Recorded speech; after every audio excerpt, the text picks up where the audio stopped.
శుక్లాంబరధరం విష్ణుం శశివర్ణం చతుర్భుజం ప్రసన్నవదనం ఛాయేత్ సర్వవిఘ్నోపశాంతయే.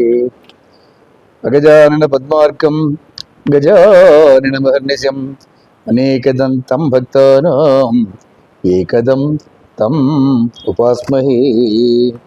జయ గజాన మహారాజుకి జయ. యస్యవో నామరూపాభ్యాం యా దేవీ సర్వమంగళ తయో సంస్మరణాత్ పుంసాం సర్వతో జయమంగళం. గురుబ్రహ్మ గురుర్విష్ణు గురుదేవో మహేశ్వరః గురు సాక్షాత్ పరబ్రహ్మ తస్మై శ్రీ గురవే నమః. శ్రీ గురుభ్యో నమః. హరి ఓం. శివానంద లహరి శతశ్లోకి శంకర భగవత్పాదులు వారు మానవ జీవితాన్ని ఎలా నిర్వర్తించాలి అనేది బహు సరళంగా చెప్పినటువంటి మార్గం ఇది.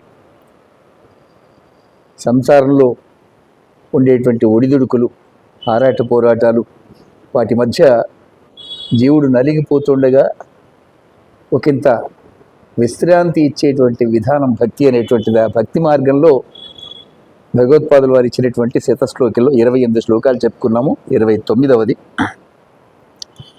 త్వత్పాదాంబుజమర్చయామి పరమం త్వాం చింతయామ్యన్వహం త్వామీశం చరణం వ్రజామి వచసా త్వామేవ యాచే విభో దీక్షాం మే దిశి చాక్షుషీం సకరుణాం దివ్యైశ్చిరం ప్రార్థితాం శంభో లోకగురో మదీయ మనస సౌఖ్యోపదేశం కురు. హర నమః పార్వతీపతే. హర హర మహాదేవ. త్వత్పాదాంబుజమర్చయామి. పరమాత్మ, నీ పాదపద్మాలని అర్చిస్తున్నాను. దాదాపు జీవితం అంతా గడిచిపోయి చరమదశలో ఉన్నప్పుడు నాకు జీవన విధానం ఇప్పుడు అర్థమైంది. వయసులో ఉండగా ఏదో సాధించేస్తాను, అది చేస్తా, ఇది చేస్తా అనుకుంటూ పొద్దు ఎలా గడిచిందో కూడా తెలియకుండా గడిపేశాను. తిరిగి చూస్తే 56 ఏళ్ళ జీవితం అయిపోయింది. ఏది చెయ్యాలో అది చెయ్యక జీవితం అంతా అయిపోయిన తర్వాత ఇప్పుడు చరమదశ 4వ దశలో నీ పాదాలని అర్చించాలి అనేటువంటి ఒక జ్ఞానం ఉదయించింది నాలో. ఇప్పటిదాకా దేవుడు ఉన్నాడని నమ్మకం ఉంది, కానీ నేను ఎలా పూజించాలో తెలియలేదు నాకు.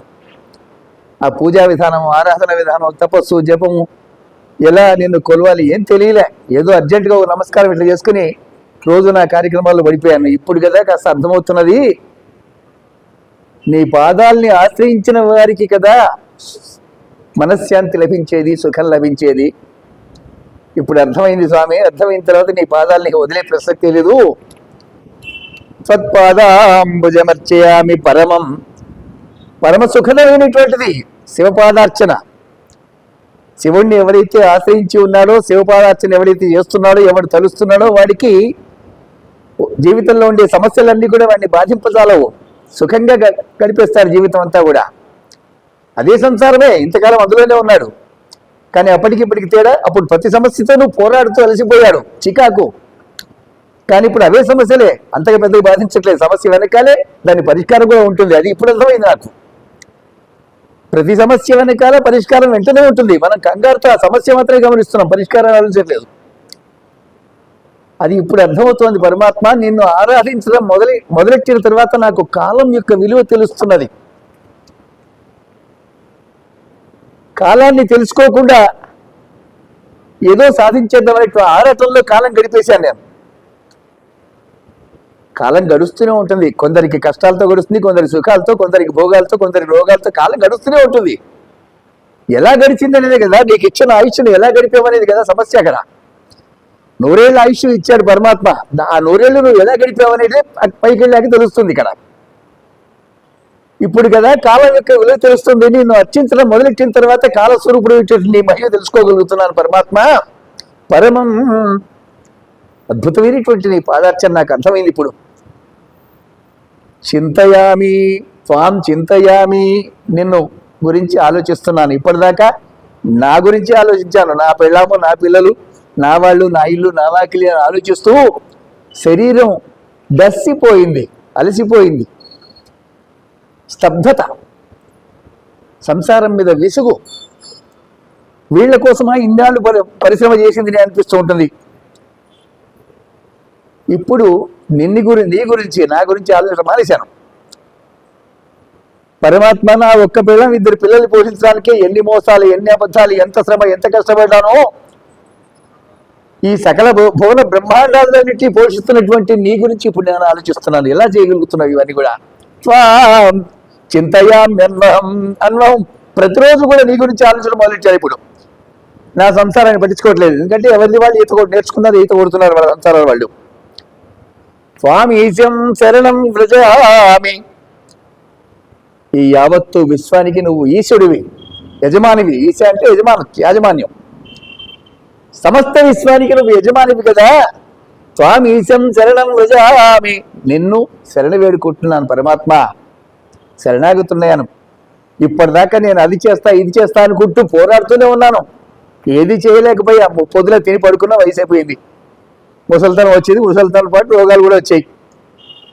ఇప్పుడు అర్థమవుతోంది పరమాత్మ యొక్క ఆరాధన ఏంటి, దాని విలువ ఏంటి అనేది. స్వామీశం శరణం వ్రజామి. నిన్ను శరణు పొందిన తరువాత మనస్సుకి చిత్తశాంతి కలుగుతున్నది, మనశ్శాంతి కలుగుతున్నది. నాకు సమస్యలు ఏవి బాధించట్లేదు. నాకు ఏది ఎప్పుడు ఎలా గడవాలో అలా గడుస్తూనే ఉంటుంది. ఎవరు మార్చలేరు. ఈ సమాజం అంతా ఒక అల్లిక. ఒక వ్యక్తి తన సంసారంలో ఉండే సమస్యలను పోరాడుతూ, భార్య పిల్లల్ని పోషిస్తూ, వారి కోసం అనేక కర్మలు చేస్తూ, ఈ సంఘంలో తాను కూడా ఒక పార్టు, ఒక భాగం. అందరూ అలాగే. ఇందరి సమస్యల్ని కూడా నువ్వు పరిష్కరిస్తున్నావు. అది మాకు అర్థం కాలే. ఎవడైతే నిన్ను శరణు పొందినాడో వాడికే అర్థమవుతోంది. సమస్యల పరిష్కారం వాడి చేస్తున్నాడు, మనం కాదు. మౌనంగా పరమాత్మను ఆరాధిస్తుంటే వచ్చిన సమస్య వెళ్ళిపోతుంది, పరిష్కారం కూడా దాని వెంబడి వెళ్ళిపోతుంటుంది. ఎవడు శరణు వచ్చాడో పరమాత్మకి శరణాగతులయ్యామా, నీ భారం అంతా వాడు మోస్తాడు, లేదా నీ బరువు నువ్వే మోయాలి. స్వామీశం శరణం వ్రజామి వచసా త్వామేవ యాచే విభో. పరమాత్మ, వాక్కుతో నిన్నే అర్థిస్తున్నాను. నాకు ఇంత జ్ఞానభిక్ష పెట్టవయ్యా పరమాత్మ. నా బుద్ధి కుదురుగా ఉండేట్టుగా, నిలకడగా ఉండేట్టుగా. బహుచంచలత్వం కలిగి ఉన్నది నా బుద్ధి, నా చిత్తము, నా మనస్సు. ఇవన్నీ కూడా స్థిరంగా ఏ కార్యం మీద లేవు నాకు. కాసేపు ఆ సమస్య, కాసేపు ఇది, కాసేపు సుఖం, కాసేపు భోగం, కాసేపు కష్టం. క్షణక్షణం కోతిలా గంతులు వేస్తూనే ఉంది. ఈ కొమ్మ మీదకి, ఆ కొమ్మ మీదకి, అక్కడి నుంచి ఇక్కడి గంతులు వేస్తూనే ఉంది. నా మనసు స్థిరంగా ఎక్కడా లేదు. కాబట్టి నాకు ఆ స్థిరత్వం కోసం ఒకంత జ్ఞానభిక్ష పెట్టవయ్యా పరమాత్మ. వచసా త్వామేవ యాచే విభో. చేతులతో నీ పాదార్చన చేస్తూ, వాక్కుతో నిన్ను అర్థిస్తున్నాను పరమాత్మ. దీక్షామి దిశ చాక్షుషీం సకరుణాం దివ్య స్థిరం ప్రార్థితాం. నాకు దీక్ష నొసగవయ్యా పరమాత్మ. మంత్ర దీక్ష, చాక్షుషీ విద్య అంటారు. దీక్షల్లో అనేక రకాల దీక్షలు. ఇది ఒకటి చాక్షుషీ విద్య. గురువు శిష్యుణ్ణి చూస్తూ శిష్యుడిలో ఉండేటువంటి అన్ని సంశయాల్ని, సందేహాల్ని చిన్నాభిన్నం చేసేసి అతనికి వెళ్ళవలసిన మార్గాన్ని సూచించేటువంటి ఒక విద్య చాక్షుషీ విద్య. నోటితో ఏం చెప్పరు. కంటి చూపుతోనే శిష్యుల్లోకి తాబేలు ఏ మాదిరిగా తన పిల్లల్ని చూస్తూ పొదుగుతుందో, చూస్తూనే ఆహారం ఇస్తుంది, ఆ చూపులోనే ఉంటుంది. చేప తన పిల్లల్ని ఏ మాదిరి చూస్తూ కంటి చూపుతో పొదుగుతుందో, ఆ కంటికి అంత శక్తి ఉంది. మనకి అంత శక్తి ఉంది, కానీ మనం దాన్ని ఉపయోగించుకోవట్లేదు. ప్రకృతిలో, విశ్వంలో ఉండే అద్భుతమైన శక్తులు, మానవుడు తనలో ఉన్నటువంటి శక్తుల్ని గుర్తించగా పరిగెత్తుతున్నాం అంతే. అలసట తప్ప ఇంకేముండదు అక్కడ. కంటి చూపికి అంత శక్తి ఉన్నది మనకి. పరమాత్మకి అందరి శక్తి ఆయనదే కదా. ఆ చాక్షుషీ విద్య అంటారు దాన్ని. గురువు శిష్యుడిని చూస్తూ మంత్రాన్ని ఉపదేశించే విధానం. మంత్రం అంటే మనన విధానం అని అర్థం. ఏ అక్షరాన్నైనా సరే గురువు ద్వారా పొంది దాన్ని మననం చేయగా అది మంత్రంగా మారుతుంది. ఉండే అక్షరాలు అవే 56. ప్రతి అక్షరానికి ఒక శక్తి ఉన్నది, ప్రతి అక్షరానికి ఒక అధిదేవత ఉంటుంది. ఆ అక్షరోపాసన తెలిసినటువంటి వాడు ఆ దేవత వాడికి వశమవుతుంది. మంత్రాలంటే ఇవే. ఐం బీజాక్షరం ఒకడు, క్లీం బీజాక్షరం ఒకడు, హ్రీం బీజాక్షరం ఒకడు, అంకారం ఒకడు, ఓంకారం ఒకడు. ఇట్లా అక్షరంలోనే ఉంటుంది. పరమాత్మ అక్షర స్వరూపుడు కాబట్టి ప్రతి అక్షరము కూడా పరమాత్మనే. కానీ ఎలా ఆరాధించాలి ఉపాసనా విధానం అంటే పరమాత్మ గురువు చెప్పాలి. ఆ గురువు చెప్పాలి, వీడు వినాలి అనుకుంటే ముందు భక్తి. ఆ భక్తి శ్రద్ధతో కూడుకుని ఉండాలి. నిర్లక్ష్య భక్తి పనికిరాదు. గుడికి వచ్చి దేవుడి ముందు నిలబడి గంటలు కొట్టుకుంటూ నమస్కారం చేస్తూ కోరికలు కోరుతున్నావే, అది అశ్రద్ధ. కేవలం నీ స్వార్థం కోసమే ఇచ్చావు గుడికి. పరమాత్మను దర్శించుకుని జ్ఞానం కోసం రావాలి నువ్వు. స్వార్థం, దేవుడి ముందు నిలబడి నాకు అది కావాలి, ఇది కావాలి, జీతం పెరగాలి, మంచి ఉద్యోగం కావాలి, పెళ్లి కావాలి, బిల్లులు కావాలి, ఏమో చెత్త సోదంతో చెప్తున్నావు భగవంతుడితో. ముందు ఆ కుసంస్కారాన్ని వదిలేయాలి. మనస్సులో ఉండే కోరికలన్నింటి పక్కన పెట్టేసి బయట పెట్టి రావాలి గుళ్ళోకి. కోరికలు మనసులో ఉన్నంత వరకు నీకు జ్ఞానం అనేది లభించదు. శిష్యుణ్ణి చూపులతోనే ఉద్ధరించగలిగేటువంటి దక్షిణామూర్తి స్వరూపం పరమేశ్వరుడు. దీక్షామ్నే దిశ చాక్షుషీం. ప్రతి దీక్షకి కొన్ని నియమాలు. ఆ నియమాల్లో మొదటిది భక్తి. శ్రద్ధతో కూడుకుని ఉండగా సత్సంగం ఏర్పడుతుంది. కొంతకాలం పోగా పోగా పోగా నీ శ్రద్ధ వల్ల, నీ భక్తి వల్ల నీలాంటి వాళ్ళే నీకు పరిచయం అవుతారు. ఒక సంఘం ఏర్పడుతుంది. దాన్ని సత్సంగం అన్నారు. దాన్ని అందరూ కలిసి పరమాత్మని ఆరాధించటం. ఒక్కొక్కళ్ళలో ఒక్కొక్క రకమైనటువంటి జ్ఞానం నిక్షిప్తమైనది. 10 మంది కలిశారు కాబట్టి 10 మందిలో నిక్షిప్తమైనటువంటి ఆ జ్ఞానం ఏదైతే ఉందో ఒకళ్ళనొకళ్ళు పంచుకుంటారు. కాబట్టి నీకు కొద్ది కొద్దిగా వాళ్ళలో జ్ఞానం వీళ్ళలో అంతా నీలో చేరి మెరుగుపడి చివరికి చేయగా జ్ఞానిగా మారుతావు. సమస్త జీవరాశుల్లో ఉన్నటువంటి జ్ఞానమే పరమాత్మ యొక్క స్వరూపం. జ్ఞానేశ్వరుడు కదా వాడు. సత్సంగం ద్వారా జ్ఞానము, ఆ జ్ఞానం ద్వారా గురువు ఎవరో తెలియదు. చాలా మంది వేషాలు వేసుకుని గురువులుగా నటిస్తున్నారు. నీకు తెలియదు గురువు ఎవరో. నీకు జ్ఞానభిక్ష పెట్టగలిగి నిన్ను ఉద్ధరించేటువంటి గురువు ఎలా తెలుస్తుందంటే ఇదిగో భక్తి, శ్రద్ధ, వినయము, సత్సంగము ద్వారా, సాంగత్యం ద్వారా గురువు యొక్క అవసరం అప్పుడు అర్థమవుతుంది. అప్పటిదాకా గురువు అంటే తెలియదు నీకు మార్గగామి వాడు గురువు. సరి అయిన మార్గాన్ని చూపిస్తాడు.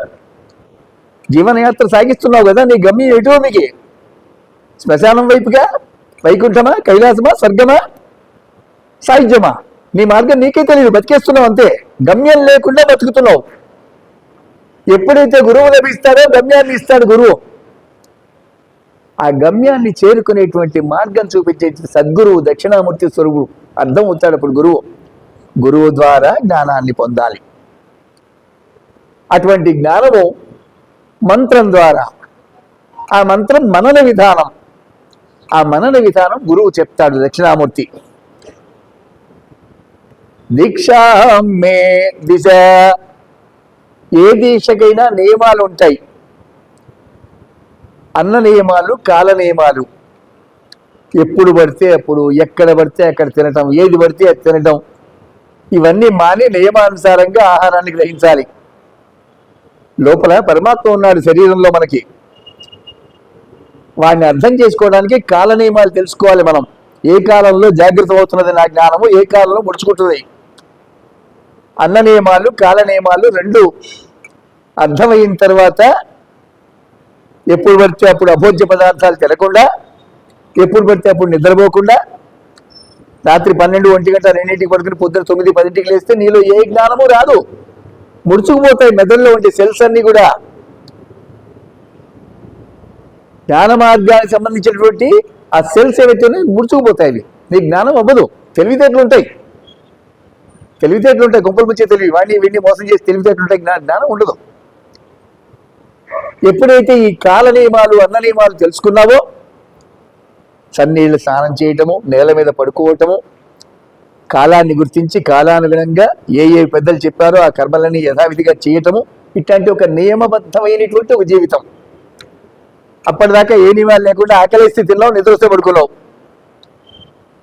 అలా కాకుండా ఒక నియమబద్ధంగా గడుస్తుంది. అటువంటి నియమాల్ని పాటిస్తున్నప్పుడు గురువు నిన్ను గమనిస్తాడు. ఎవరైతే నియమాలు పాటిస్తూ కఠోరమైనటువంటి దీక్షతో ఉంటారో వాళ్ళకే గురువు మంత్రాన్ని ఇస్తాడు, మిగతా వాళ్ళకి ఇవ్వరు. చూడగానే గురువుకు తెలిసిపోతుంది వీడు కంట్రోల్లో ఉన్నాడు, తనలో ఉండే దుర్లక్షణాలన్నీ కూడా ఒకటి ఒకటి ఒకటి వదిలేశాడు. ఈ క్షేత్రం అన్నారు ఈ శరీరాన్ని, ఈ క్షేత్రంలో ఉండేటువంటి రాయి రప్ప కలుపు మొక్కాన్ని తీసేసిన తర్వాత విత్తనం నాటడానికి అనువుగా ఉంటుంది క్షేత్రం, బీజం.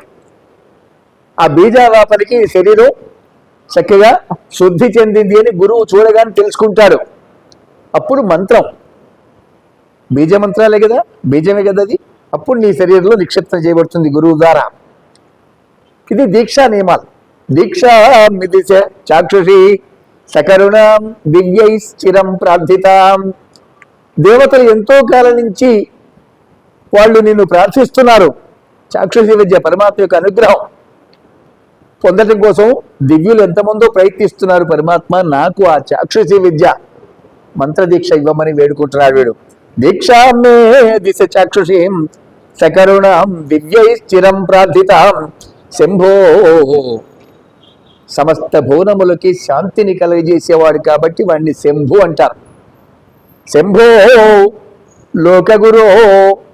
14 లోకాలు, భువన బ్రహ్మాండాదులు అనంతమైన ఈ శూన్యంలో ఎక్కడెక్కడ ఏ ఏ లోకాలు ఉన్నాయో ఆ లోకాల్లో ఏ ఏ జీవరాశులు ఉన్నాయో ఆ జీవరాశుల ఆయు ప్రమాణం ఏంటో, వాళ్ళ ఆలోచన విధానం ఏంటో అన్నీ తెలిసిన వాడు శివుడు ఒక్కడే.